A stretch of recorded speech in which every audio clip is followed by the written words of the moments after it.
Hey guys, Rob with 3 Strong here. I'm freezing my butt off in the gym, so I have my beanie on. Yesterday I talked about what you should be eating, and that was just a simple list of meats, vegetables, fruits, and then everything else in moderation. Nothing mind-blowing, nothing crazy, nothing controversial. Everyone pretty much knows it. I want to give you a visual of why we should be choosing vegetables and fruits over all these other ones. The baked goods and the pastas and the rices and all that stuff. All of those contain sugar. When our body breaks it down, it's broken down into sugars.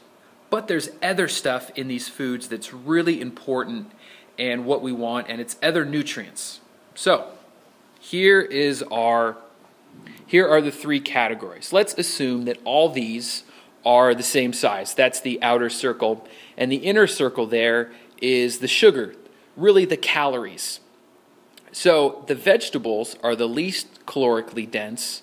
Then it goes up in fruits. And fruits have a little bit more sugar in them because, well, they're sweeter. That's what gives them the sweetness.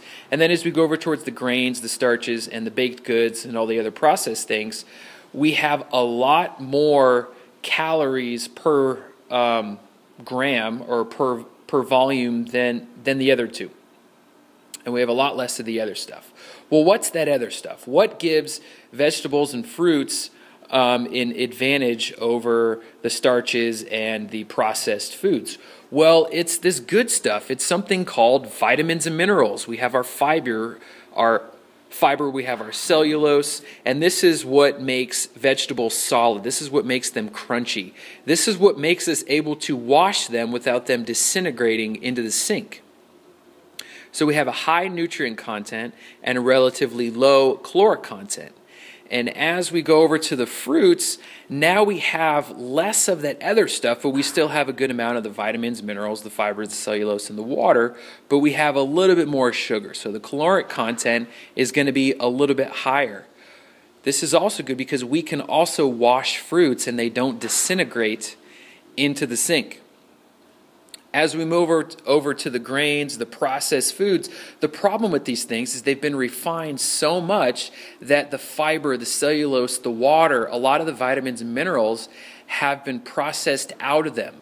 So per volume, we have a very high caloric content. Since we've taken all this extra stuff out of it, now we have what's left, and that's all the calories and the sugar. And even if you add in all that other stuff, it's not going to make it solid. So think about this. If you dropped a piece of bread, a cookie, anything into water, would you still want to eat it?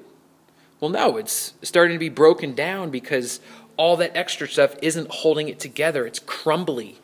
And if we can break it in our hand, what do you think our body's going to do? What do you think our stomach acids are going to do? So we put it in our system, we eat the cookie, and it's broken down really, really fast, and our body just has this overload of sugar. That's a bad thing.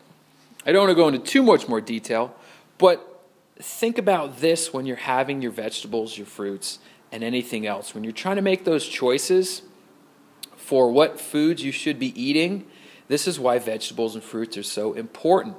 Because they're very nutrient dense but not calorically dense. And then the grains, the starches, and the baked goods and all the processed foods are very calorically dense but not very nutrient dense.